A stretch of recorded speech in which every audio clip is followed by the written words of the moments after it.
The sea does not keep all its secrets. Some it returns to the world of the living, as warnings, as enigmas, as echoes of a time that can never be fully reclaimed. And in the vast, unforgiving expanse of the Atlantic, one such echo has been reverberating for over 150 years. The haunting tale of the Mary Celeste. It is a name that has become synonymous with the words ghost ship, a story that has transcended maritime lore to become one of history's most profound and chilling unsolved mysteries. This is not a tale of a dramatic shipwreck, of splintered timbers and lost cargo. It is the story of a vessel found in perfectly sound condition, fully provisioned and ready to sail, yet utterly, terrifyingly empty.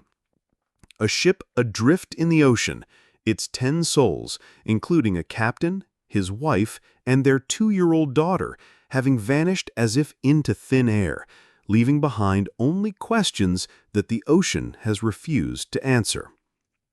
Our story begins in the cold waters of the Atlantic in December of 1872.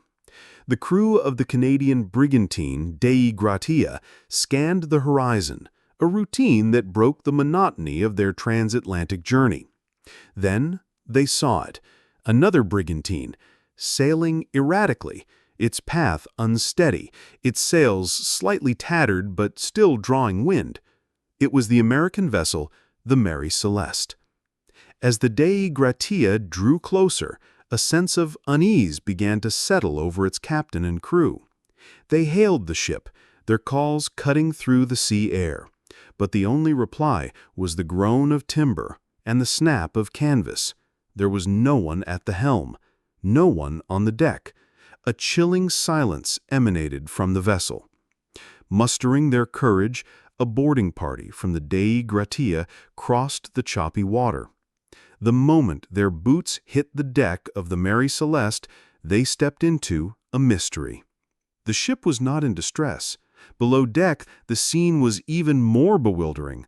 The cargo hold was secure, its 1,700 barrels of industrial alcohol untouched and in perfect order. In the galley, a 6-month supply of food and water remained, more than enough to complete the voyage. The crew's quarters were tidy, their sea chests and personal belongings left just as they were. Money, jewelry, and other valuables sat undisturbed, dismissing any simple theory of piracy. The ship was a perfectly preserved time capsule, but its inhabitants were gone. In the captain's cabin, the scene was one of domestic tranquility frozen in time.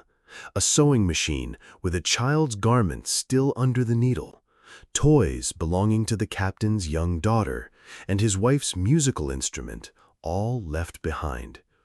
The ship's logbook offered the most crucial yet most frustrating piece of evidence. The final entry was dated 10 days prior.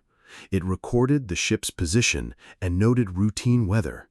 There was no mention of any trouble, no hint of catastrophe, no signal of distress. The ship had simply sailed on for 10 days and hundreds of miles, a ghost upon the waves, its crew having ceased to exist. Only one thing of significance was missing: the ship's single lifeboat. It was gone.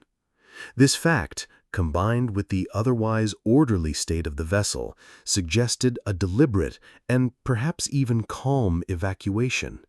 But why? What terror could be so great, so absolute, that it would compel 10 experienced mariners and a young family to abandon a perfectly seaworthy ship for a tiny, fragile boat in the middle of the treacherous Atlantic Ocean? When the Mary Celeste was sailed to Gibraltar, the subsequent salvage hearings only deepened the enigma. Investigators scoured the ship from bow to stern. They found no signs of a struggle, no bloodstains, no evidence of foul play. The ship was a floating tomb, eerily preserved, its timbers holding their secrets tight. The court was stumped, and the world became captivated by the story. The Mary Celeste was no longer just a ship. It was a legend in the making. And into the vacuum of hard evidence, theories began to swirl like a maelstrom. The darkest of these speculations turned to the hearts of men. Could it have been a mutiny? Perhaps the 7-man crew, driven by some unknown grievance, had risen up against their captain, Benjamin Briggs. In this scenario, they would have murdered him, his wife Sarah, and their 2-year-old daughter Sophia before casting their bodies into the sea and fleeing in the lifeboat to start new lives. Yet this theory crumbles under scrutiny.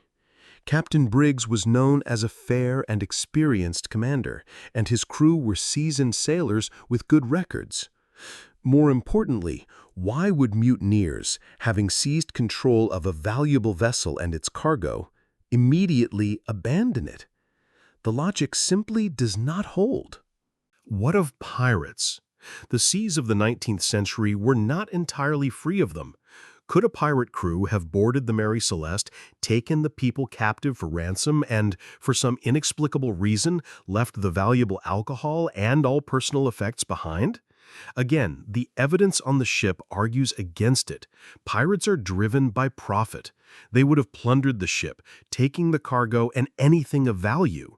The undisturbed state of the Mary Celeste makes a pirate attack one of the least likely explanations for the crew's disappearance.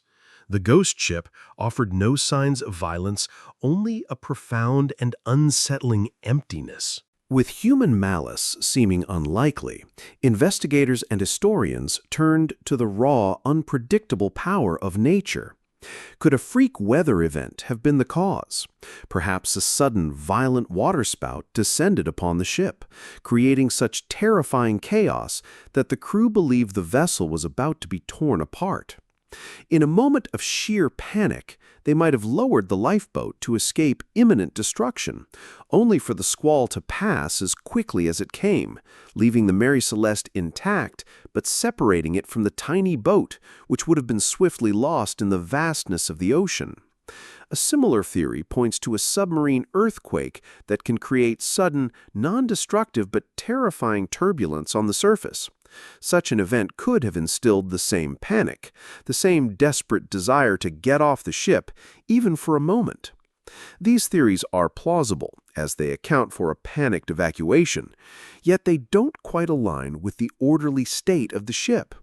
A truly catastrophic event would likely have left more significant damage, more signs of chaos and alarm. This brings us to what is now considered the most compelling and most tragic of all the theories. It centers not on violence or nature's fury, but on a simple, rational fear. The cargo of the Mary Celeste was 1,701 barrels of raw, industrial alcohol. It was volatile. It is possible that during the voyage, some of the barrels began to leak, filling the hold with flammable vapor. The crew might have heard a rumbling sound from the hold or smelled the potent fumes, leading Captain Briggs to a terrifying conclusion. The ship was a floating bomb on the verge of a catastrophic explosion. In this scenario, there was no panic, only prudent, urgent action. The captain orders the crew to open the hatches to vent the fumes and to lower the lifeboat as a precaution. They would abandon the ship temporarily, attaching a long tow line from the lifeboat to the Mary Celeste. From a safe distance, they would wait for the danger to pass. It was a sound plan, born of caution, not terror. But on the open ocean, the best-laid plans can be undone in an instant. Perhaps a sudden shift in the wind caught the ship's sails, causing it to lurch forward and snap the tow line. Or maybe a rogue wave washed over the small boat, swamping it and its occupants. In a heartbeat, they would have been separated from their ship, their only lifeline. They could only watch in horror as the Mary Celeste, their salvation, sailed away from them, silently, steadily, carrying on its journey without them, leaving them to their fate in the cold, empty Atlantic. This theory aligns with almost all the known facts: the missing lifeboat, the lack of violence, the orderly ship, and the rational motivation for a temporary evacuation.